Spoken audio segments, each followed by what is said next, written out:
Hello दोस्तों, नमस्कार। मैं जितेंद्र शर्मा आज फिर नए टॉपिक के साथ आपके बीच में हाजिर हूँ, नए सेशन के साथ। आज का सेशन की क्लासेज अपनी पास जो होगी वो होगी प्रत्यास्थता की।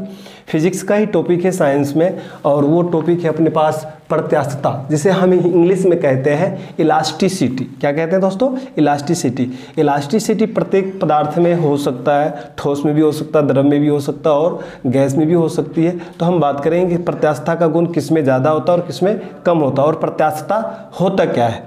चलिए दोस्तों, अपन दैनिक जीवन में भी एक रबड़ की बात करें, प्लास्टिक की बात करें या स्टील की बात करें, विभिन्न प्रकार के पृथ्वी पर जितने भी है वस्तुएं, सभी में कहीं न कहीं किसी न किसी तरह से प्रत्यास्थ के गुण पाए जाते हैं या अप्रत्यास्थ के भी गुण होते हैं। यानी उनमें तनाव होने के कारण जब उस पर बल लगाया जाता है तो बल लगाने के कारण उनमें कुछ परिवर्तन आ जाते हैं, उनकी आकृति में परिवर्तन आ जाते हैं, उनकी लंबाई में परिवर्तन आ जाते हैं, उनके आयतन में परिवर्तन आ जाते हैं, इस तरह से परिवर्तन आ जाते हैं। तो ये परिवर्तन क्या कहलाता है? प्रत्यास्थता कहलाता है। इसी टॉपिक की डिस्कस आज अपन यहाँ पे करेंगे। नए टॉपिक है अपने पास प्रत्यास्थता। बिल्कुल आप सब ध्यान से बी केयरफुल होके एकाग्रचित्त मन होकर आप अपने घर पर क्लास ले। बिल्कुल ही सही क्लास अभी होगी अपने पास कि प्रत्यास्थता किसे कहते हैं। छोटी टॉपिक है बहुत ही, लेकिन मोस्ट इंपॉर्टेंट है। छोटे छोटे क्वेश्चंस भी इससे पूछे जाते हैं पेपर में कि स्टील की अपेक्षा रबर में प्रत्यास्थता का गुण होता है, रबर की अपेक्षा स्टील में प्रत्यास्थता का गुण होता है, प्रत्यास्थ किसे कहते हैं, प्रत्यास्थता किसे कहते हैं, इन सारी टॉपिक की डिस्कस आज अपन यहाँ करें। तो प्रत्यास्थता से समझने से पहले सबसे पहले आपको ये समझना होगा कि प्रतिबल क्या है। प्रतिबल क्या होता है? प्रतिबल मीन्स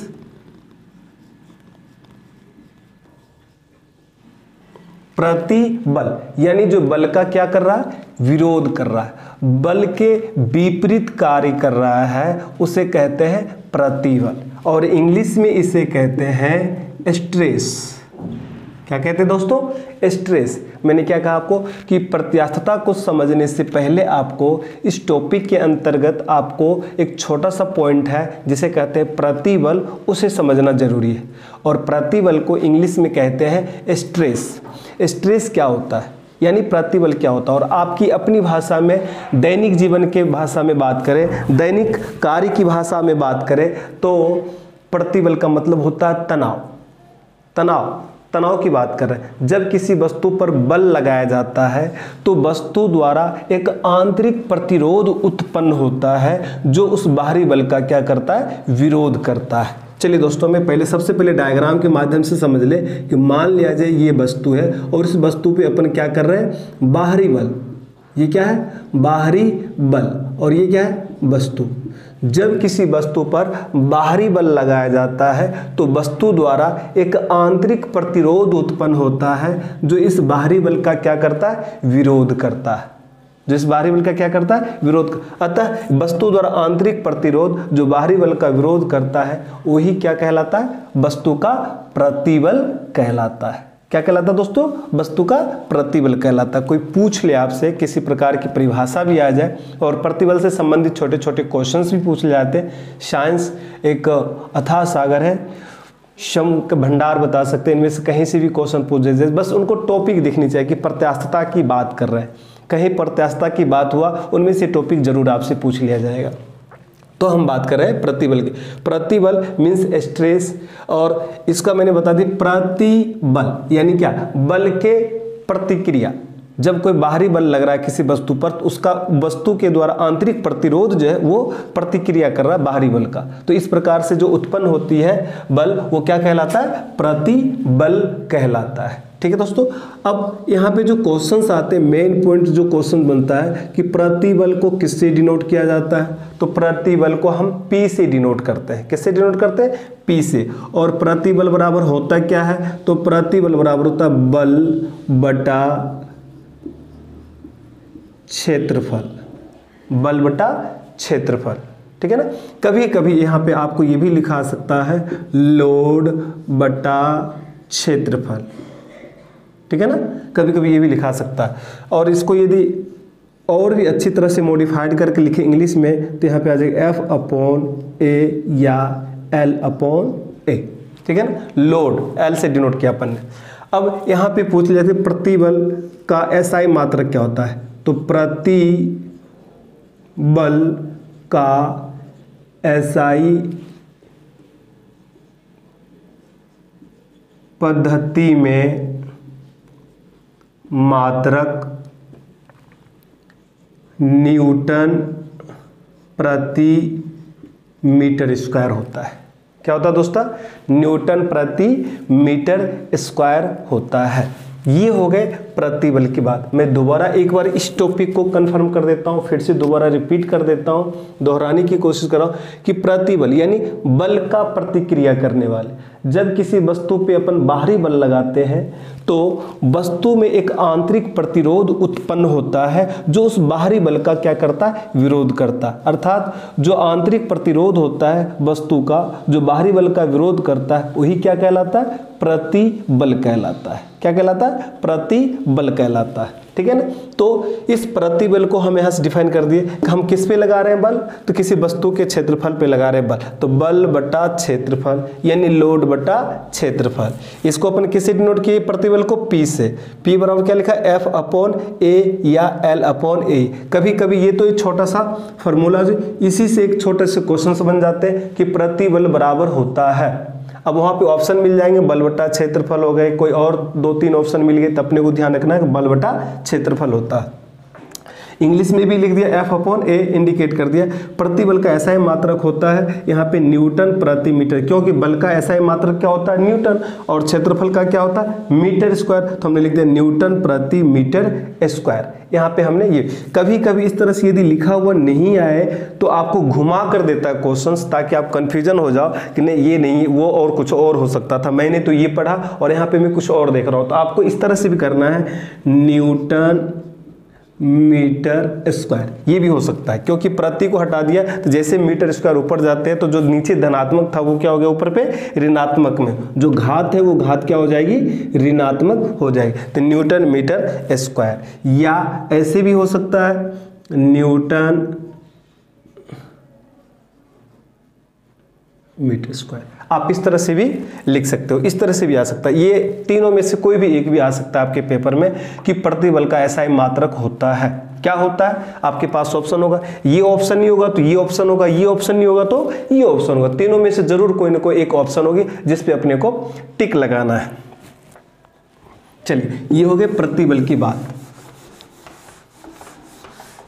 अब अपन बात करते हैं कि प्रतिबल के बाद उस वस्तु में क्या होता है। तो बार बार जैसे ही आप किसी वस्तु पे बल लगाते रहोगे तो उस बल के कारण उस वस्तु की आकृति में परिवर्तन आ जाता है। उस वस्तु की आकृति में परिवर्तन आ जाता है, और परिवर्तन मीन्स उनकी आकृति में परिवर्तन, उनके आकार में परिवर्तन, आयतन में परिवर्तन, लंबाई में परिवर्तन, इस प्रकार के परिवर्तन आ जाते हैं। तो हम उस वस्तु को फिर क्या कहते हैं? फिर उस पद को क्या कहते हैं? उस सिचुएशन को क्या कहते हैं? उस घटना को क्या कहते हैं? तो जैसे आप किसी वस्तु पर बाहरी बल लगाते हो तो बाहरी बल लगाने के कारण उस वस्तु की लंबाई में परिवर्तन हो जाता है, उस वस्तु की लंबाई में परिवर्तन हो जाता है। अर्थात वस्तु की जो पहले लंबाई थी वो, और बल लगाने के बाद उस वस्तु की लंबाई में जो परिवर्तन हो गया वो, इन दोनों के अनुपात को हम क्या कहते हैं? विकृति कहते हैं। क्या कहते हैं? विकृति। पॉइंट अब बात करेंगे विकृति की, जिसको अपन अंग्रेजी में स्ट्रेन कहते हैं। क्या कहते हैं? स्ट्रेन। अब ये क्या होता है? मैंने क्या कहा? जब किसी वस्तु पे आप बाहरी बल लगाते हो तो बाहरी बल लगाने के कारण वस्तु की मूल लंबाई में परिवर्तन हो जाता है, वस्तु की मूल लंबाई में परिवर्तन हो जाता है। अर्थात वस्तु की मूल लंबाई में परिवर्तन और वस्तु की मूल लंबाई के अनुपात को हम क्या कहते हैं? विकृति कहते हैं। इस विकृति को हमेशा स्मॉल ई से डिनोट किया जाता है। किससे डिनोट किया जाता है? स्मॉल ई से डिनोट किया जाता है। ठीक है ना? तो विकृति ई बराबर क्या लिखेंगे? मूल लंबाई में परिवर्तन और मूल लंबाई। ठीक है ना? वस्तु की मूल लंबाई में परिवर्तन और मूल लंबाई, वस्तु की मूल लंबाई, इन दोनों के अनुपात को हम क्या कहते हैं? विकृति कहते हैं। हम इसे एक डायग्राम के सहायता से भी आसानी से समझ सकते हैं। फॉर एग्जांपल की बात करें, ये मान लिया जाए वस्तु है और इस वस्तु पे जैसे अपन ने बल लगाया तो इस वस्तु के बाहरी बल लगाने के कारण इस वस्तु की लंबाई में क्या हो गया, परिवर्तन हो गया। मान लिया जाए पहले इसकी लंबाई कितनी थी, तो पहले इसकी लंबाई थी L। क्या थी लंबाई? L, या स्मॉल l भी लिख दो, कोई दिक्कत नहीं। लेकिन जैसे ही इस पे अपन बाहरी बल लगाते तो वस्तु की लंबाई बढ़कर हो जाता है यूं, पहले इतना था अब बढ़कर इतना ज्यादा हो गया। इसका मतलब क्या हो गया, इनकी लंबाई में परिवर्तन हुआ। तो वस्तु की मूल लंबाई में परिवर्तन और वस्तु की मूल लंबाई, पहले कितना था 5 सेंटीमीटर और अब कितने हो गए, तो 7.5 सेंटीमीटर। तो कितने इंक्रीमेंट हुई, उनकी लेंथ में कितनी इंक्रीमेंट हुई, तो 2.5 सेंटीमीटर का इंक्रीमेंट हुआ। यानी ये क्या हो गया, इनकी लंबाई में परिवर्तन। तो हमने इसको यहाँ पे आपको परिभाषा के माध्यम से समझा दिया मैंने कि विकृति E बराबर वस्तु की मूल लंबाई में परिवर्तन बटा मूल लंबाई, इन दोनों के अनुपात को क्या कहते हैं, विकृति कहते हैं। चलिए दोस्तों, हम यहाँ पे लिख भी सकते हैं del L upon L, del L upon L, जहां डेल L क्या है, जहां डेल L वस्तु की मूल लंबाई में परिवर्तन और L वस्तु की मूल लंबाई, ठीक है ना, वस्तु की मूल लंबाई। और E क्या है, E को मैंने बता दिया, E क्या है, विकृति है, ठीक है ना, विकृति है। इस तरह से देखे अपन तो यहाँ पे लंबाई में परिवर्तन हो रहा, लंबाई ऊपर भी लंबाई ऊपर है, इसलिए विकृति की कोई इकाई नहीं होती है, विकृति की कोई इकाई नहीं होती है, नहीं होती। आपसे पूछा जाता है विकृति का मात्रक क्या होता है, इकाई क्या होता, तो आप क्या कहोगे, इनकी कोई इकाई नहीं होती। वहाँ 4 ऑप्शन होगा, नन ऑफ दीज, इनमें से कोई नहीं, या इनका इकाई नहीं होता। और आपके पास इनके क्वेश्चन जो तरीके से पूछे जाते हैं वो ये भी होता है कि E बराबर del L upon L। Del L क्या है, तो डेल L वस्तु की मूल लंबाई में परिवर्तन है, L क्या है, वस्तु की मूल लंबाई में, वस्तु की मूल लंबाई है। अब आपसे कभी कभी ये भी पूछ लिया जाता है कि विकृति का विमा क्या होता है, विकृति का विमा। अपन पिछले क्लास में भी अपन ने आपको मैंने सिखाया, बहुत अच्छी तरह से मैंने बताया कि बीमा हम किस तरह से भौतिक राशियों का निकाल सकते हैं। यहाँ भौतिक राशि हमारे पास एक विकृति भी है और इसका भी बीमा पूछ लिया जाता है। तो बीमा निकालने के लिए ऑलरेडी मैं बात कर चुका हूँ कि हम किसी का भी बीमा आसानी से निकाल सकते हैं। हमें पता क्या होना चाहिए, हमें पता होना चाहिए उनके लिए सूत्र, फार्मूला पता होना चाहिए कि किस तरह से फार्मूला बनता है। जैसे विकृति का यहाँ पे देख ले, विकृति बराबर क्या लिखा, मूल वस्तु की मूल लंबाई में परिवर्तन बटा वस्तु की मूल लंबाई। अब ये इनको मैंने इंग्लिश में लिखा है E बराबर डेल L अपॉन L। अब ये क्या बन गया, इसका सूत्र बन गया, विकृति का एक सूत्र बन गया। लेकिन देख रहे हैं कि दोनों अनुपातिक राशि क्या है, समान है। ऊपर भी लंबाई में परिवर्तन हो रहा है और नीचे भी लंबाई है। किसी वस्तु की लंबाई नीचे और वस्तु की ऊपर की लंबाई में परिवर्तन। जब दो अनुपातिक राशि समान हो, लंबाई लंबाई हो, क्षेत्रफल क्षेत्रफल हो सकता है, मीटर मीटर हो गए, सेंटीमीटर सेंटीमीटर हो, मिलीमीटर मिलीमीटर, नहीं है तो अपन चेंज कर लेते हैं, ठीक है ना। तो इस तरह से जब अनुपातिक राशि समान हो तो उसका कोई बीमा नहीं होता है, वो बीमाहीन होते हैं, उनकी कोई इकाई नहीं होती। इस तरह से हम बात करें तो विकृति की कोई बीमा नहीं होती है, कोई बीमा नहीं होती है, अर्थात यह बीमाहीन होता है। क्या होता है दोस्तों, यह बीमाहीन होता है, बीमाहीन होता है, बीमाहीन होता है, ठीक है ना। अब 2 पॉइंट पर ले, प्रत्यास्था के अंदर सबसे पहले मैंने क्या डिस्कस किया, प्रत्यास्था के अंदर सबसे फर्स्ट पॉइंट जो आता है वो आता है प्रतिबल। प्रतिबल के बाद हम बात किए विकृति। प्रतिबल क्या होता मैंने बताया, यानी बल की प्रतिक्रिया, यानी किसी बाहरी बल का कोई प्रतिक्रिया कर रहा आंतरिक बल, तो क्या कहलाए, उस वस्तु का प्रतिबल कहलाए। फॉर एग्जांपल के तौर पे मैंने दोबारा आपको डिस्कस करके बता दूं कि जब किसी वस्तु पे बाहरी बल लगाया जाता है तो बाहरी बल लगाने के कारण उस वस्तु पर, उस वस्तु के अंदर एक आंतरिक प्रतिरोध उत्पन्न होता है जो उस बाहरी बल का विरोध करता है। अर्थात वस्तु का यही आंतरिक प्रतिरोध क्या कहलाता है, प्रतिबल कहलाता है। जो अपन प्रतिबल का मात्रक होता है SI पद्धति में न्यूटन प्रति मीटर स्क्वायर, ठीक है ना, और ये एक सदिश राशि है। हाँ, और प्रतिबल बराबर क्या होता है, F/A।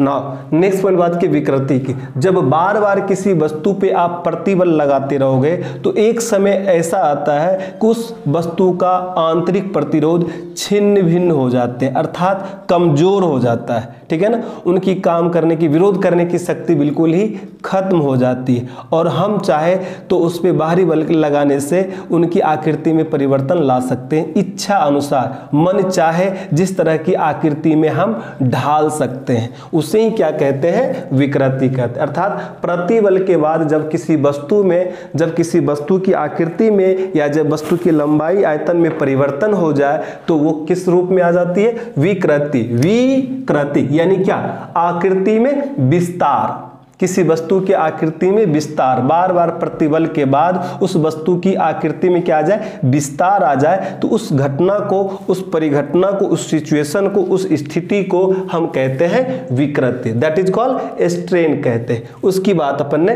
कर लिया। ये भी सबसे अहम टॉपिक होती है और इनसे भी क्वेश्चंस पूछे जाते हैं। हाँ, और क्वेश्चंस के इनमें दो ही तरीके हैं पूछने के। पहला कि विकृति E बराबर का फॉर्मूला क्या होता है, del upon L. Del L क्या है, वस्तु की मूल लंबाई में परिवर्तन, और एल क्या है, वस्तु की मूल लंबाई। दूसरा कि विकृति की कोई इकाई नहीं होती। आपसे पूछा जाता वस्तु की विकृति की इकाई होती है, वहां 4 ऑप्शन होगा, न्यूटन प्रति मीटर स्क्वायर हो सकता है, न्यूटन हो सकता है, किलोग्राम हो सकता है, और लास्ट ऑप्शन हो सकता है इनमें से कोई नहीं, नन ऑफ दीज। तो आप उस पर टिक लगाओ, इनमें से कोई नहीं, नन ऑफ दीज। नेक्स्ट आपके पास आता है कि इनकी विमा होती है। अब वहाँ 4 ऑप्शन भी मिल जाएगा आपकी बीमा में, लेकिन एक ऑप्शन ऐसा होगा जो होगा उसमें बीमाहीन, यानी इसकी कोई बीमा नहीं होती, तो आप उस पर टिक लगाओगे, इसकी कोई बीमा नहीं होती। मैं आपको बता दिया हूँ कि इकाईहीन का मतलब क्या, जब दोनों अनुपातिक राशि सूत्र में, किसी भी भौतिक राशि की सूत्र के अंदर, फॉर्मूला के अंदर दोनों का अनुपातिक राशि जब समान होगा तो वो इकाईहीन हो जाती, उनकी कोई इकाई नहीं होती है। चलिए अब अपन बात करेंगे इसके बाद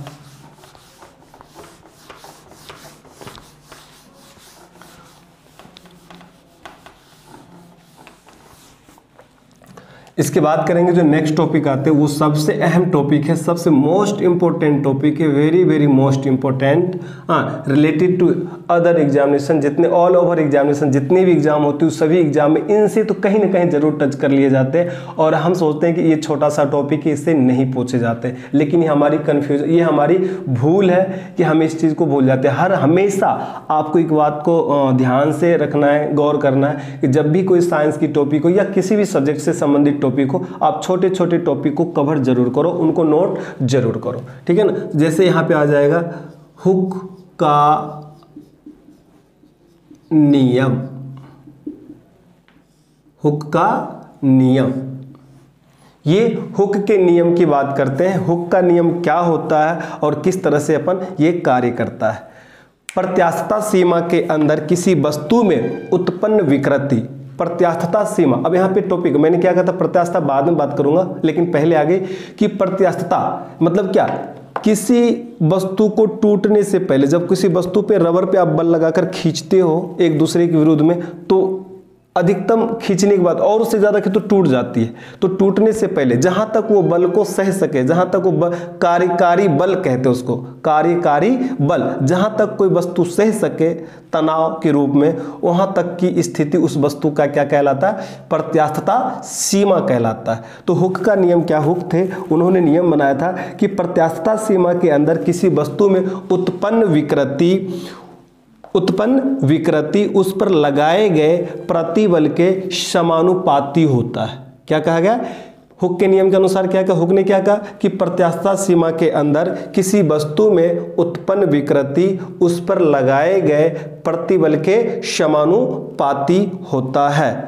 या अनुक्रमानुपाती होता है, या आप अंग्रेजी में कह सकते हो डायरेक्टली प्रोपोर्शनल होता। अर्थात इसका मतलब क्या हुआ कि हम किसी वस्तु पे जितना प्रतिबल लगाएंगे उस वस्तु में उतना ही विकृति उत्पन्न होगा, ठीक है ना। यानी प्रतिबल विकृति के क्या है, समानुपाती होता है। ये किसने कहा, हुक ने कहा। इसलिए क्या बन गया, हुक का नियम। सभी वस्तु में, जितनी भी वस्तु है सभी वस्तु में कहीं न कहीं प्रतिबल के अनुसार उनमें विकृति के गुण आ जाते हैं, या किसी में कम आते हैं और या किसी में ज्यादा आते हैं, लेकिन आना है उनमें, विकृति का तो गुण आना है। इसीलिए उन्होंने क्या कहा कि प्रत्यास्था सीमा के अंदर किसी वस्तु में उत्पन्न विकृति उस पर लगाए गए प्रतिबल के अनुक्रमानुपाती या समानुपाती, या अंग्रेजी में इसको कह देंगे डायरेक्टली प्रोपोर्शनल होता है। अर्थात क्या, प्रतिबल समानुपाती होता है विकृति का।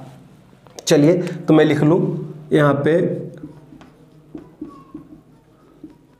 प्रत्यास्था सीमा के अंदर, क्या दोस्तों, प्रत्यास्था सीमा के अंदर की बात करें, प्रत्यास्था सीमा के अंदर किसी वस्तु में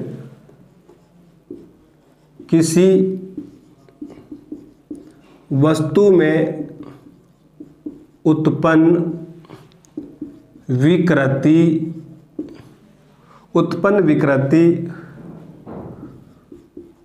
उस पर लगाए गए प्रतिबल के अनुक्रमानुपाती होता है। अर्थात क्या लिख सकते हैं दोस्तों, अर्थात मैं लिख सकता हूं कि प्रतिबल समानुपाती होता है किसके, विकृति के, किसके, विकृति के। आपको ये बहुत ही छोटा पॉइंट है, कभी कभी तो इनकी परिभाषा के साथ ये भी पूछ लिया जाता है ये किसके नियम है, हुक का नियम है। ये आपको यहां से यहां तक मिल जाएगा, यहां से यहां तक आपको मिल जाएगा, और ये पूछा जाएगा यह नियम किसने दिया, हुक ने दिया, न्यूटन ने दिया, जूल ने दिया, या इनमें से कोई नहीं। तो आपको इस पे टिक लगाना होगा, भाई ये हुक ने दिया या जूल ने दिया या न्यूटन ने दिया, किसने दिया। तो अपने को ध्यान रखिए किसने दिया, ये नियम देने वाला साइंटिफिक जो वैज्ञानिक है वो कौन है, वो है हुक। तो ये हुक का नियम कहलाता है, या कभी कभी हुक का नियम क्या कहलाता है, ये मिला, ये हुक का नियम कहलाता है, ये न्यूटन का नियम कहलाता है, ये जूल का नियम कहलाता है, ये न्यूटन शीतलन का नियम कहलाता है। तो अपने को जब परिभाषा पता रहेगा तो उस नियम पे टिक लगा लेंगे, ठीक है ना। तो ये हुक का नियम है। प्रत्यास्था सीमा के अंदर किसी वस्तु में उत्पन्न विकृति उस पर लगाए गए प्रतिबल के क्या होते हैं, समानुपाती होते हैं। तो वो क्या कहलाता है, हुक का नियम कहलाता है। चलिए अब अपन बात करते हैं कि प्रतिबल क्या लिखा था अपन, अर्थात प्रतिबल समानुपाती होता है विकृति का, या करके हम और भी कुछ लिख सकते हैं। क्या लिख सकते हैं, हम लिख सकते हैं प्रतिबल,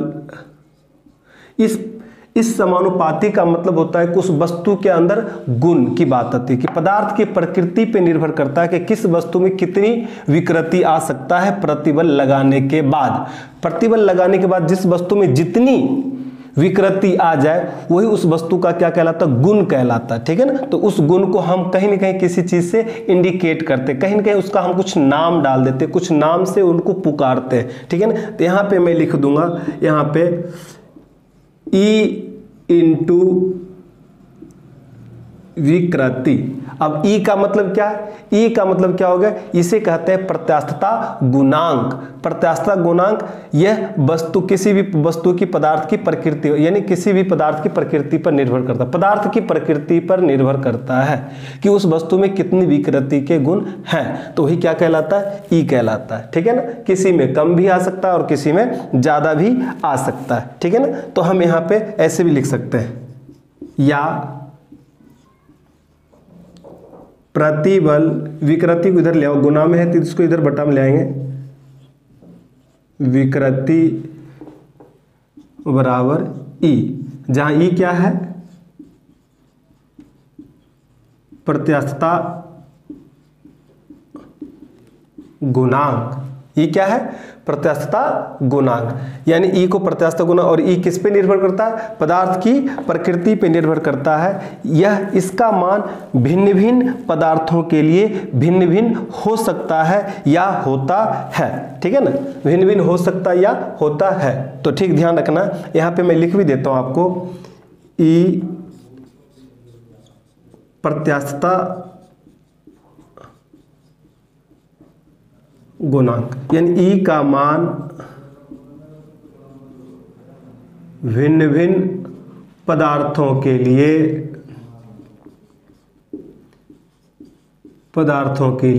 क्या होता है? भिन्न भिन्न होता है, भिन्न भिन्न होता है। प्रत्यास्थता गुणांक का मान भिन्न भिन्न पदार्थों के लिए भिन्न भिन्न होता है। ठीक है दोस्तों, चलिए ये हो गए प्रतिबल के। अब आपसे यहाँ पूछ ले हुक का नियम बराबर। अब हुक का नियम बराबर क्या होता है? प्रतिबल समानुपाती होती विकृति की। प्रतिबल बराबर ई इंटू विकृति, जहां पे हमने आपको बोल दिया प्रतिबल बटा विकृति बराबर ई। ई क्या है? प्रत्यास्थता गुणांक है, और ये गुणांक का प्रत्यास्थता गुणांक का मान भिन्न भिन्न पदार्थों के लिए भिन्न भिन्न होता है। यदि विकृति की लंबाई में हुई है, यदि आपसे कोई पूछ लिया जाए यदि विकृति लंबाई में हुई है तो प्रत्यास्थता गुणांक को यंग गुणांक कहेंगे, और यदि इसका किसी और चीज में तो और भी उसकी बात करेंगे। ठीक है ना। अब यहाँ पे ये पॉइंट आ गए, इस पॉइंट को अपन यहाँ पे अब हटा के नोट डालकर लिख लेंगे। क्या लिखेंगे नोट डालकर? यदि, क्या लिखेंगे दोस्तों?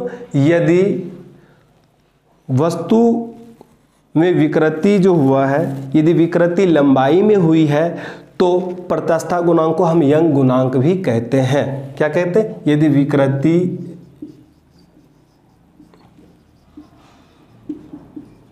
लंबाई में हुई है तो प्रत्यास्थता गुणांक को यंग गुणांक भी कहते हैं। ठीक है ना, ये नोट डालना है, सबसे मोस्ट इंपोर्टेंट है, कभी कभी पूछ लेते हैं पेपर में ये। ठीक है ना, तो ये हो गए हुक का नियम। पहले अपन ने बात किया प्रतिबल की, फिर बात की अपन ने विकृति की, फिर उसके बाद किया अपन ने हुक का नियम का। हुक ने क्या कहा? हुक ने ये कहा कि प्रत्यास्थता सीमा के अंदर किसी वस्तु में उत्पन्न विकृति उस पर लगाए गए प्रतिबल के समानुपाती या अनुक्रमानुपाती भी बोल सकते होता, अर्थात प्रतिबल समानुपाती विकृति।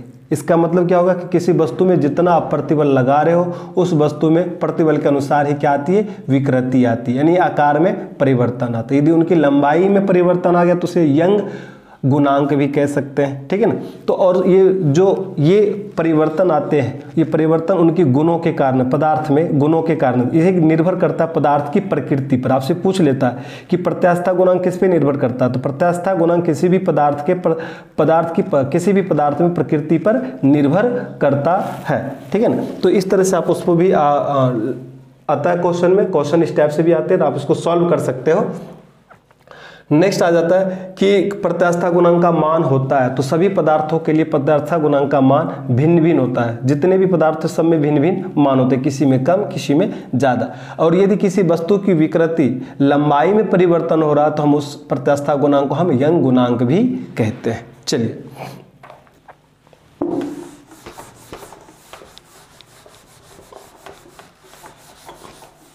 अब हम बात करेंगे यहाँ पे प्रत्यास्थता सीमा की बात करेंगे। प्रत्यास्थता सीमा, ठीक है ना। सबसे पहले बात करेंगे प्रत्यास्थता की। अब बात करेंगे प्रत्यास्थता की, किसकी बात करेंगे? प्रत्यास्थता की बात करेंगे कि प्रत्यास्थता किसे कहते हैं, क्या होता है प्रत्यास्थता। अब प्रत्यास्थता की बात करें। जब किसी वस्तु पर बाहरी बल लगाया जाता है तो बाहरी बल लगाने के कारण वस्तु के आकार आयतन में परिवर्तन आ जाते हैं, और जैसे उस वस्तु पर से बाहरी बल हटा लिया जाता है तो उस वस्तु पुनः अपनी स्थिति में आ जाती है जिस स्थिति में पहले वो थी। इस प्रकार के गुण जिस पदार्थ में होता है उसे ही हम क्या कहते हैं, प्रत्यास्थता कहते हैं। क्या कहा दोस्तों मैंने, फिर मैं दोबारा आपसे रिपीट कर रहा हूँ कि प्रत्यास्थता किसे कहते हैं। जब किसी वस्तु पर बाहरी बल लगाया जाता है यानी बाह्य बल लगाया जाता है तो बाह्य बल लगाने के कारण उस वस्तु के लंबाई में, आकृति में, आकार में, आयतन में परिवर्तन हो जाता है। तो परिवर्तन होने के कारण परिवर्तन हो जाते हैं, और जैसे उस पर बाहरी बल हटा लिया जाता है तो बाहरी बल हटा लेने के बाद उनकी आकृति आयतन में पुनः वही स्थिति आ जाती है जिस स्थिति में पहले वो थी। इस प्रकार के गुण जिन जिन पदार्थों में होता है उन्हें हम क्या कहते हैं, प्रत्यास्थता कहते हैं। फॉर एग्जाम्पल के तौर पे हम रबर की बात करें, रबर को जिस तरह से हम इस तरह से एक दूसरे के विपरीत खींचते हैं तो उनकी लंबाई में परिवर्तन हो जाता है, लेकिन जैसे इस पर से बाहरी बल हटा लेते हैं वस्तु पुनः अपनी स्थिति में आ जाती है जिस स्थिति में वो पहले थी। इस प्रकार के गुण जिन जिन वस्तुओं में होगी वो गुण को क्या कहेंगे, उस वस्तु का प्रत्यास्थता कहते हैं। ठीक है ना, यह पदार्थ का गुण है। प्रत्यास्थता क्या है, पदार्थ का गुण है। तो मैं लिख देता हूं, जब किसी वस्तु पर बाह्य बल या विरूपक बल, बाह्य बल या जब किसी वस्तु पर बाह्य बल लगाया जाता है तो वस्तु के आकार, आयतन, लंबाई में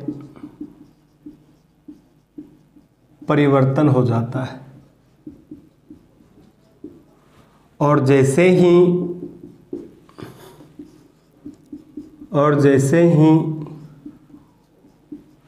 उस वस्तु पर से बाहरी बल या बाह्य बल हटा लिया जाता है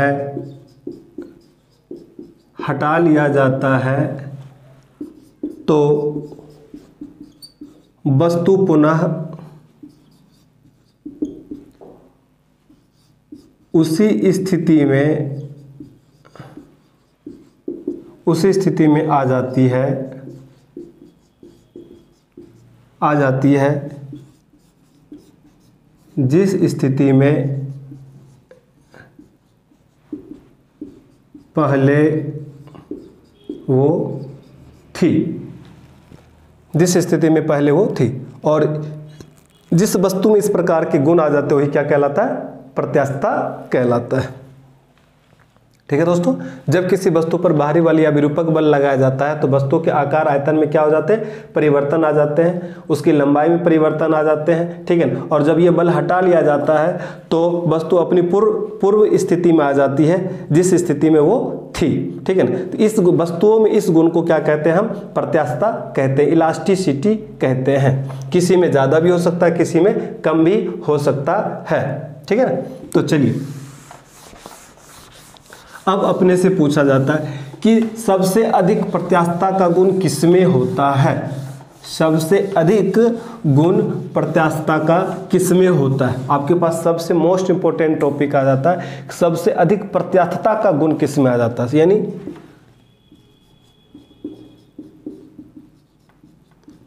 प्रत्यास्थता सबसे अधिक होता है। अब यहाँ पे आपको लिख दिया प्रत्यास्थता सबसे अधिक होता है। किस प्रकार के पदार्थ में होते हैं, यहाँ आपके पास मिल गया रबर, दूसरा ऑप्शन मिल गया आपके पास लोहा, तीसरा ऑप्शन मिल गया आपके पास में लकड़ी, हाँ, और चौथा ऑप्शन मिल गया आपके पास में कपड़ा।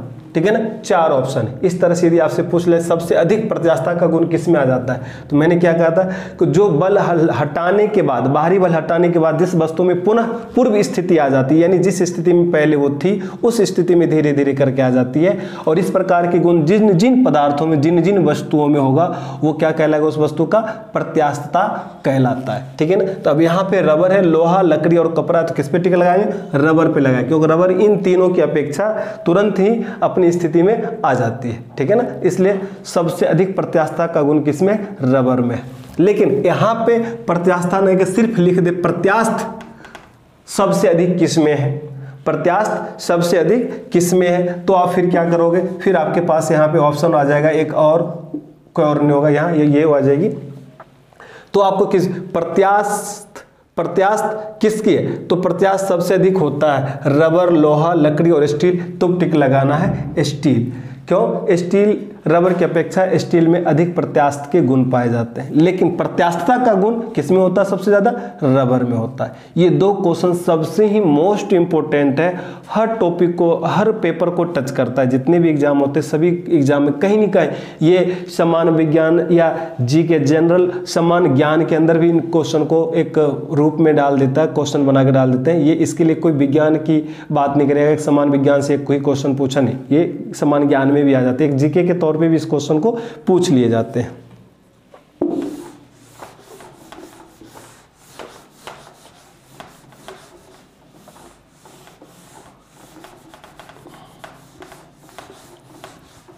और यहां पे एक जो प्रत्यास्थता गुणांक को जो हम ई से डिनोट कर रहे थे, और ई बराबर अपन क्या लिख रहे थे यहाँ पे, प्रतिबल बटा विकृति। तो इसको आप फार्मूला में भी तब्दील कर सकते हो, ई बराबर पी अपॉन ई, ई बराबर पी अपॉन ई। और आपसे कोई पूछ लिया जाए कि इसका एसआई मात्रक क्या होता है, एसआई पद्धति में मात्रक क्या होता है, तो फिर वही होती है जो प्रतिबल, क्योंकि विकृति का कोई मात्रक नहीं होता, प्रतिबल का मात्रक होता है लेकिन विकृति का कोई मात्रक नहीं होता है। तो आप आसानी से लिख सकते हो इसके बारे में कि इसका मात्रक भी होता है जो प्रतिबल का मात्रक होता है,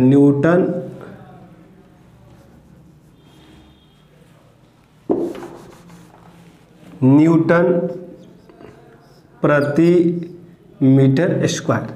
इसका भी यही मात्रक है जो प्रतिबल का मात्रक होता है, जो प्रतिबल का मात्रक हो वही इसका मात्रक है।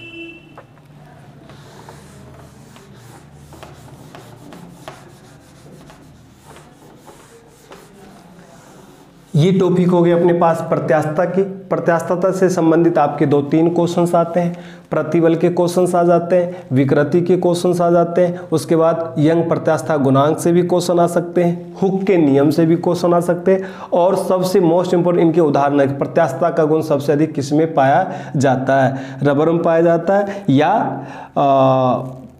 स्टील में पाया जाता है। तो आपको रबर में टिक लगाना है, लेकिन प्रत्यास्थ के गुण किस में आ जाते हैं तो आपको टिक लगाना है किसमें, स्टील में। अब यहां पे आता है प्रत्यास्थता का सीमा, प्रत्यास्थता का सीमा। प्रत्यास्थता का सीमा का मतलब क्या कि किस सीमा, जिस सीमा के अंतर्गत कोई बाहरी बल को सह सकता है। जो भी वस्तु पर जब कोई बाहरी बल लगाया जाता है तो जितना बाहरी बल वो सह कर अपनी आकृति में परिवर्तन ला सकता है, ठीक है। लेकिन जैसे ही जिस आकृति में उस वस्तु को आप ढालना चाहते हो, जितनी लंबाई तक उसको ले जाना चाहते हो, उससे अधिक जैसे ही बल लगाते हो तो वो आकृति में परिवर्तन होने के बजाय वो अनयूजफुल हो जाते हैं, यानी कोई अनुप्रयोग हो जाता है, उनका कोई उपयोग नहीं रहता। वो वस्तु को जिस आकृति में ढालना चाह रहे थे उसमें ढल करना टूट जाते हैं, भंगूर हो जाते हैं, जिस स्थिति पर जाकर वो बिल्कुल टूट फूट जाते हैं, तो वहाँ पे ऐसी स्थिति क्या कहलाता है, प्रत्यास्थता सीमा कहलाता है। यानी जिस सीमा के अंतर्गत किसी वस्तु पर कार्यकारी बल कार्य कर सके उसे ही उस वस्तु का प्रत्यास्थता का सीमा कहते हैं। यानी इस सीमा तक वो आसानी से बाहरी बल लेकर कार्य कर सकता है, जिस सीमा तक। लेकिन जैसे उस सीमा से अधिक यदि आप बल लगाते हो तो वो टूट जाते हैं या भंगूर हो जाता है या काम करना छोड़ देता है या किसी न किसी प्रकार से वो बेकार हो जाते हैं, अनयूजफुल हो जाते हैं, हमारे उपयोग में नहीं आ पाते हैं, तो हम उसे भंगूर कह देते हैं। ठीक है ना। तो चलिए ये हो गई प्रत्यास्थता की बात होगी। अब हम नए टॉपिक की ओर बात करेंगे। नई टॉपिक जो है हमारे पास वो चुंबक का है। चुंबक की टॉपिक की बात करेंगे। चुंबक क्या होता है,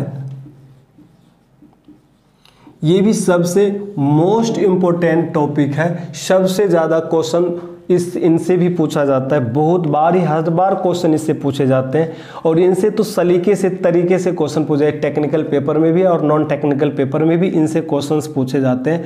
क्वेश्चन पूछने का तरीका जो होता है बहुत ही शानदार होता है, सरल स्वभाव में ये क्वेश्चन पूछा जाता है और इनके बारे में आपको पता होना चाहिए। चुंबक क्या है?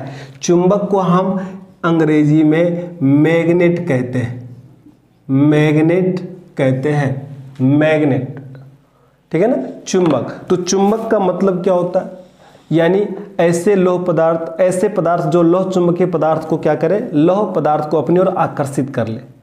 ऐसे पदार्थ, कुछ ऐसे पदार्थ होते हैं जो लौह पदार्थ को अपनी ओर आकर्षित करने का गुण रखता है, उसे ही क्या कहते हैं, हम चुंबक कहते हैं। क्या कहते हैं? चुंबक कहते हैं। ठीक है ना।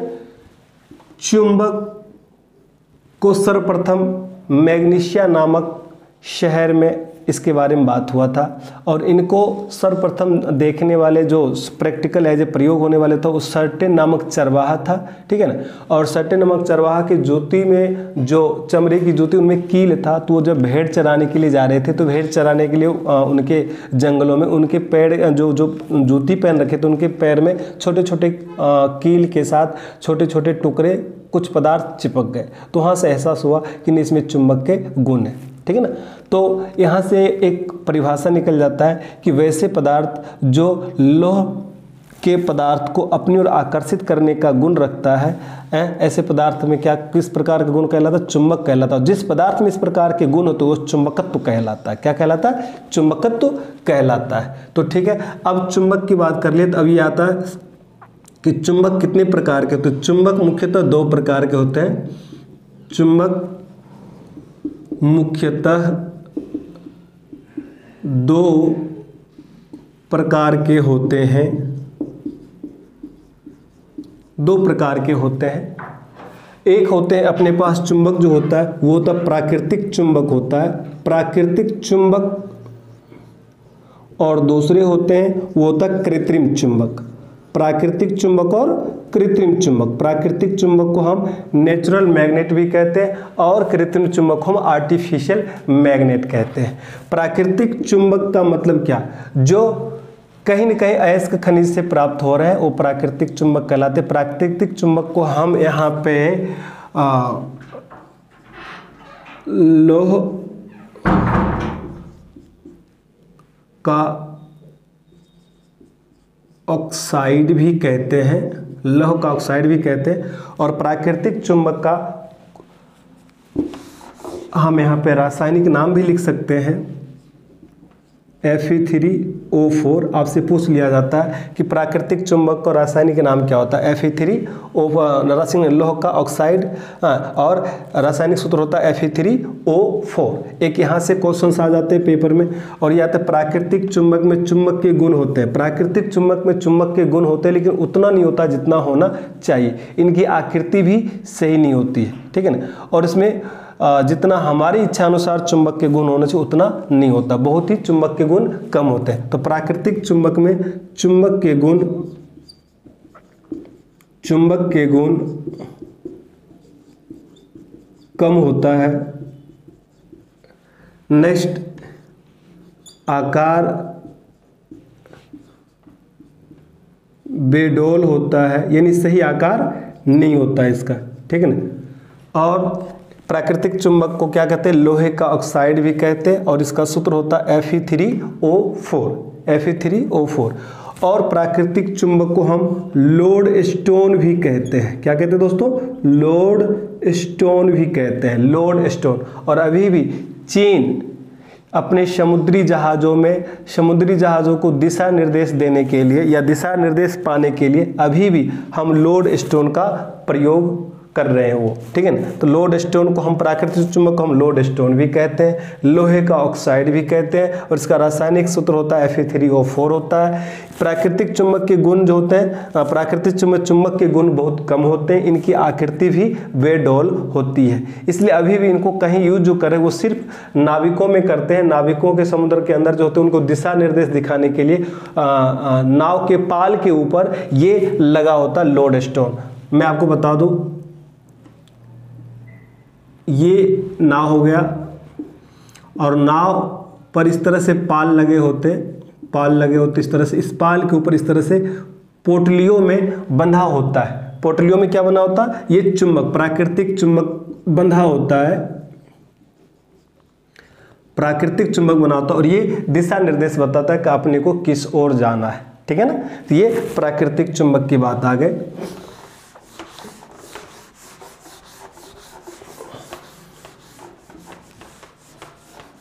अब आते हैं कृत्रिम चुंबक की बात करते हैं। कृत्रिम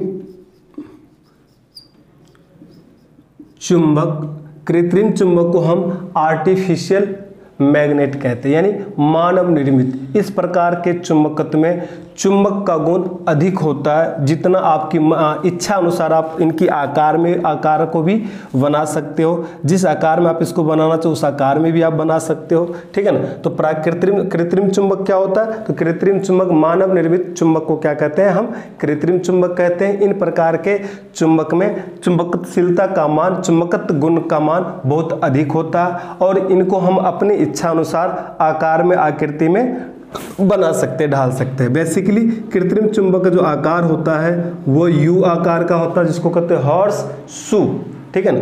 हॉर्स शू, घोड़े की नाल की तरह की बात करते हैं, ठीक है ना। ये आकार का होता है, ई आकार का भी होता, आई आकार का भी होता, ओ आकार का भी होता है, सी आकार का होता है, विभिन्न आकार के होते हैं कृत्रिम चुंबक, ठीक है ना। ये कृत्रिम चुंबक की आकार होगी, इनकी फिक्स आकृति अपन मानव निर्मित द्वारा होता है, क्योंकि इनमें चुंबकशीलता का गुण हम मानव निर्मित द्वारा तय किया जाता है, ठीक है ना। अब इनके पास जो नेक्स्ट पॉइंट आते हैं वो ये आते हैं कि कृत्रिम चुंबक कितने प्रकार के होते हैं। तो कृत्रिम चुंबक भी 2 प्रकार के होते हैं। कृत्रिम चुंबक के प्रकार, कृत्रिम चुंबक के प्रकार, कृत्रिम चुंबक कितने प्रकार के होते हैं, कृत्रिम चुंबक भी 2 प्रकार के होते हैं। एक का प्रकार हो जाता है, अपन कहते हैं अस्थाई चुंबक, और दूसरा हो जाता है स्थायी चुंबक। अब ये सबसे मोस्ट इंपॉर्टेंट है, इनसे क्वेश्चंस बन के आते हैं पेपरों में कि अस्थायी चुंबक का प्रयोग कहाँ किया जाता है और इसको बनाने के लिए किस विधि का प्रयोग किया जाता है, किस पदार्थ का उपयोग किया जाता है। उसी तरह से स्थायी चुंबक के लिए भी आ जाते हैं कि स्थायी चुंबक को किस विधि द्वारा बनाया जाता है और ये किस पदार्थ का उपयोग करते हैं और कहाँ पे इसका प्रयोग में लाया जाता है। तो चलिए दोस्तों, मैं एक एक करके बात कर लूँ। सबसे पहले बात कर लेंगे स्थायी चुंबक की बात कर लेंगे, परमानेंट मैग्नेट की बात करेंगे। स्थायी चुंबक, परमानेंट मैग्नेट की बात करेंगे। स्थायी चुंबक बनाने के लिए किस प्रकार के पदार्थ का प्रयोग करते हैं, तो सबसे पहले पदार्थ की बात कर रहे हैं। इसे बनाने के लिए हमें लोहा, निकिल, कोबाल्ट, ठीक है ना, एलनिको, एलनिक्स, मिश्र धातु का प्रयोग किया जाता है, यहाँ पे एल्निको मतलब एल्युमिनियम हो गया, निकिल हो गया, कोबाल्ट, इन दोनों का, तीनों का मिश्रण। एल्निक्स का मतलब हो गया यहाँ पे आपको एल्युमिनियम हो गया, निकिल हो गया, कोबाल्ट भी हो गया और यहाँ पे तांबा भी हो गया। इस तरह से इनको मिला, इन सब के मिश्र धातु से प्रयोग करके हम क्या बनाते हैं, स्थायी चुंबक का निर्माण करते हैं। आपसे पूछ लेते कि स्थायी चुंबक बनाने के लिए किन किन पदार्थों का प्रयोग किया जाता है। लोहा का प्रयोग कर जाता है, निकेल का प्रयोग कर जाता है, कोबाल्ट का मतलब होता है फौलाद, इनमें भी दो धातुओं का मिश्रण होता है, ठीक है ना। एलिनिको एलिनिक्स के मिश्र धातु का प्रयोग किया जाता है। नेक्स्ट कि स्थायी चुंबक बनाने के लिए हम किस विधि का प्रयोग करते हैं, चुंबकीय विधि का प्रयोग करते हैं, ठीक है ना, चुंबकीय विधि का प्रयोग करते हैं,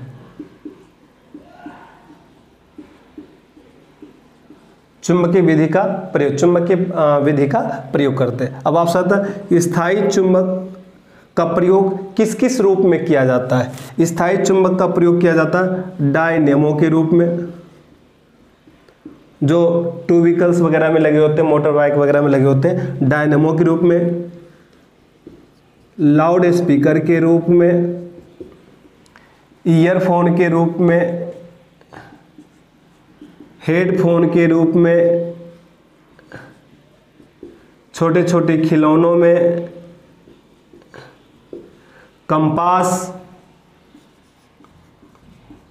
कंपास जिसको अपन कहते हैं संकेतक सुई कहते हैं, ठीक है ना, कंपास आदि में स्थायी चुंबक का प्रयोग किया जाता है। ये क्वेश्चंस आपसे पूछ लिया जाता है कि स्थायी चुंबक का प्रयोग क्या कहा जाता है, डायनेमो के रूप में, लाउडस्पीकर के रूप में, ईयरफोन, हेडफोन, खिलौना, कंपास आदि, इन सब में स्थायी चुंबक प्रयोग होते हैं। स्थायी चुंबक बनाने के लिए चुंबकीय विधि का प्रयोग करते हैं। स्थायी चुंबक बनाने के लिए जिस पदार्थ का प्रयोग करते हैं वो कौन सा, लोहा, निकेल, कोबाल्ट, एलिनिको एलिनिक्स मिश्र धातु का प्रयोग किया जाता है। इनमें चुंबकत्व का गुण कई वर्षों तक रहते हैं, परमानेंट इसीलिए कहा गया कई वर्षों तक रहते हैं चुंबकत्व का गुण, इसीलिए इसको स्थायी चुंबक कहते हैं। चलिए दोस्तों, अब अपन बात करेंगे अस्थायी चुंबक की बात करेंगे। किसकी बात करेंगे, अस्थायी चुंबक की बात करेंगे। अस्थायी चुंबक, टेम्परेरी मैग्नेट की बात कर रहे हैं। टेम्परेरी मैग्नेट का मतलब क्या कि जैसे ही उस पर जब हमें आपको ऐसे परिभाषित अस्थायी चुंबक का मतलब कि जब तक हम उस पर डीसी सप्लाई देकर जब हम सप्लाई देते हैं तो उनमें चुंबकत्व का गुण आ जाता है, लेकिन सप्लाई हटा ले, कोई सोर्स डीसी सोर्स हटा लिया जाए तो डीसी एसी सोर्स को, जैसे सोर्स की बात करते हैं, सोर्स हटा लेने के बाद इनमें से चुंबकत्व का गुण समाप्त हो जाता है, लेकिन जैसे ही सोर्स लगाते हैं तो इनमें चुंबकत्व के गुण आ जाते हैं, इसीलिए इसको कहते हैं अस्थायी चुंबक, ठीक है ना। तो अस्थायी चुंबक बनाने के लिए जो हम जिस पदार्थ का प्रयोग करते हैं वह नर्म लोहा, जिसको अपन सॉफ्ट आयरन कहते हैं, ठीक है ना। और इसे बनाने के लिए जो विधि का प्रयोग किया जाता है उसे कहते हैं प्रेरण विधि। प्रेरण विधि द्वारा अस्थायी चुंबक तैयार किया जाता है। प्रेरण विधि का मतलब जब हम उसमें सप्लाई देते हैं नर्म लोहे में, तो नर्म लोहे के ऊपर हम तार को, वायर को लपेट देते हैं।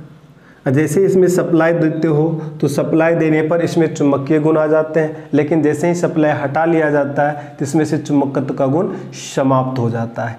इसे ही कहते हैं अस्थायी चुंबक। और इसे बनाने के लिए सबसे अच्छे पदार्थ होते हैं वो कहलाता है नर्म लोहा, सॉफ्ट आयरन, ठीक है ना। सिलिकॉन स्टील भी एक सॉफ्ट आयरन के रूप में कार्य करता है, कोई दिक्कत नहीं, लेकिन सॉफ्ट आयरन आपको नर्म लोहे के रूप की बात बता दिए।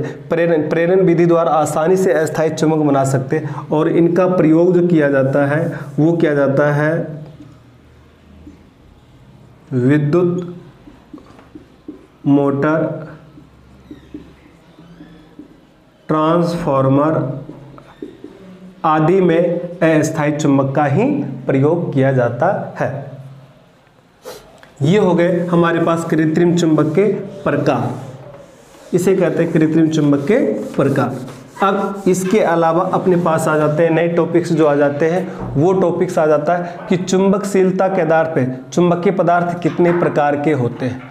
चुंबकशीलता के आधार पर चुंबकीय पदार्थ का जो वर्गीकरण किया गया, अब उसकी डिस्कस करेंगे। बहुत ऐसे चुंबकीय पदार्थ होते हैं जिनमें अलग अलग गुण होते हैं, किसी में ज़्यादा होता है, किसी में कम होता है। इससे पहले अपन डिस्कस कर लेते हैं, चुंबक का गुण की बात कर लेते हैं। चुंबक का गुण, चुंबक का गुण क्या है? सबसे पहले यह सदैव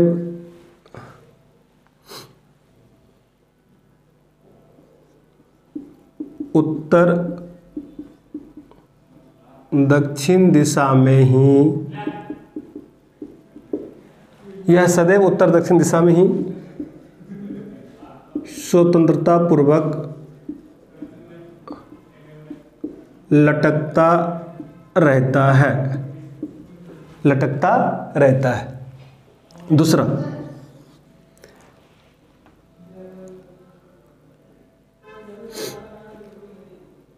यह समान ध्रुव में प्रतिकर्षण और असमान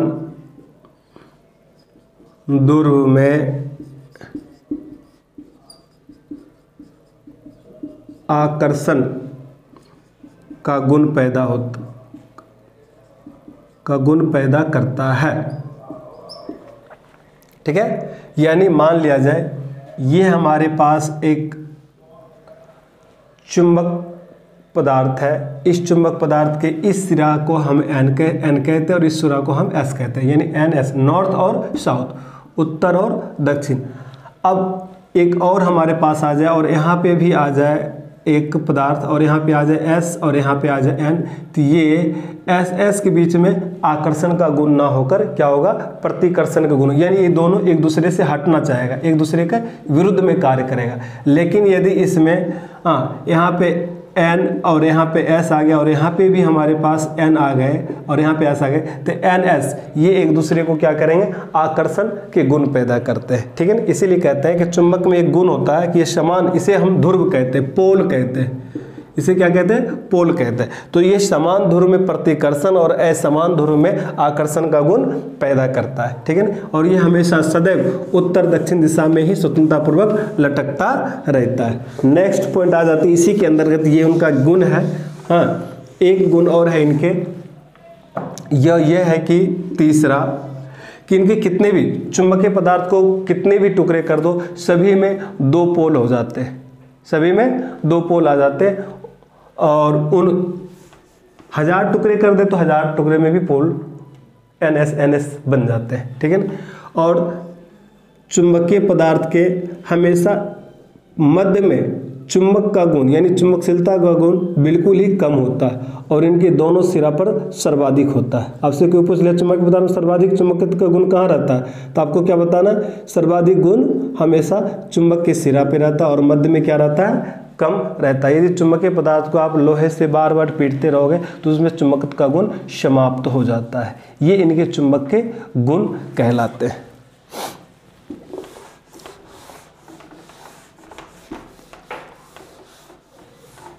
अब अपन बात करेंगे कि चुंबकशीलता के आधार पर चुंबकीय पदार्थों को कितने वर्गों में विभक्त किया गया है, कितने वर्गों में बांटा गया है। ठीक है दोस्तों, चुंबकशीलता के आधार पर चुंबकीय पदार्थों का वर्गीकरण सबसे मोस्ट इम्पोर्टेंट है। चुंबकशीलता के आधार पर चुंबकीय पदार्थ का वर्गीकरण होता है मुख्यतः 3 रूप से किया जाता है। नंबर 1 होता है लौह चुंबकीय पदार्थ, दूसरा होता है अणु चुंबकीय पदार्थ, तीसरा होता है प्रति चुंबकीय पदार्थ। चुंबकीय पदार्थों का वर्गीकरण चुंबकशीलता के आधार पर कितने वर्गों में किया गया है? 3 में, लौह चुंबकीय पदार्थ, अनुचुंबकीय पदार्थ और प्रतिचुंबकीय। लौह चुंबकीय पदार्थ जिनमें आसानी से, यदि इनको ऐसे पदार्थ को चुंबकशीलता के ऐसे पदार्थ जो होते हैं यदि चुंबकीय क्षेत्र में रख दिया जाए तो चुंबकीय क्षेत्र में कुछ ऐसे पदार्थ होते हैं जिनको रख देने पर तुरंत ही उसमें चुंबकत्व के गुण आ जाते हैं, उनमें से फ्लक्स प्रवाहित होने लगती है, ठीक है ना। तो ऐसे पदार्थ को क्या कहते हैं? लौह चुंबकीय पदार्थ करते हैं। क्या कहा दोस्तों मैंने? यदि चुंबकीय क्षेत्र में वैसे पदार्थ को रख दिया जाए कि जैसे ही रखने के तुरंत ही बाद उसमें फ्लक्स का प्रवाह होने लगता है उत्तर से दक्षिण की दिशा की ओर और उनमें तुरंत ही चुंबकत्व के गुण आ जाते हैं, तो क्या कहलाते हैं? लौह चुंबकीय पदार्थ कहलाते हैं। जैसे लोहा, जैसे निकिल, जैसे कोबाल्ट, ठीक है ना, ये सब क्या है? अपने लौह चुंबकीय पदार्थ है। इन पदार्थों की चुंबकशीलता का जो मान होता है इकाई से अधिक होता है, इकाई से अधिक होता है। कभी कभी पूछ लिया जाता है तो आपको बताना है कि इकाई से अधिक होता है। अनुचुंबकीय पदार्थ को हम समचुंबकीय पदार्थ भी कहते हैं। क्या कहते हैं दोस्तों? समचुंबकीय पदार्थ भी कहते हैं, ठीक है ना। अनुचुंबकीय पदार्थ का मतलब क्या? यदि चुंबकीय क्षेत्र में वैसे पदार्थ रख दिया जाए कि जैसे उसमें तो चुंबकत्व के गुण आ तो जाते हैं, हाँ, फ्लक्स का प्रवाह होने लगता है, चुंबकीय गुण भी आ जाते हैं, लेकिन जैसे ही इसमें से हटाते हैं तो इनमें से चुंबकत्व का गुण बिल्कुल ही समाप्त हो जाता है। यानी जैसे चुंबकीय क्षेत्र में रखे तो चुंबकत्व का गुण आ गया, लेकिन चुंबकीय क्षेत्र से निकाल दिया जाए तो इसमें से चुंबकत्व का गुण समाप्त हो जाता है। ऐसे पदार्थ को हम अनुचुंबकीय पदार्थ कहते हैं। जैसे एल्युमिनियम की बात कर लिया जाए, एल्युमिनियम हो गया अपने पास में, और यहाँ पे अपन तांबा की बात कर लिया जाए, एल्युमिनियम, तांबा, ऑक्सीजन, सोडियम, ठीक है ना, ये सारे के सारे स्टील भी हो गया, क्रोमियम,